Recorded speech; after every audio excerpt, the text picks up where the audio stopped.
আজকে সরস্বতী পুজো, পাড়ার কোন ছেলে কোন মেয়ের সাথে ঘুরছে তার সব খবর আমাকে রাখতে হবে।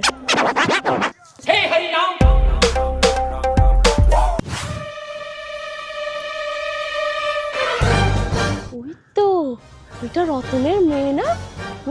ওর মায়ের খুব বড় বড় কথা ছিল না, আমার মেয়ের মতো মেয়ে হবে না, একটা ছবি তুলে রাখি, মায়ের মুখে না একবার ঝামা ঘষে দেবো। তোর সব গেল, এত লুকিয়ে লুকিয়ে প্রেম করার কি আছে বাপু, সামনাসামনি তো করতে পারছি। ওই তো ঝোপের পিছনে, ওটা শ্যামলীর মেজো ছিল না?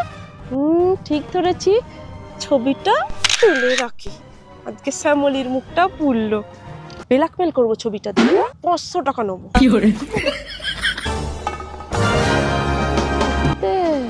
চম্পর ছেলে না?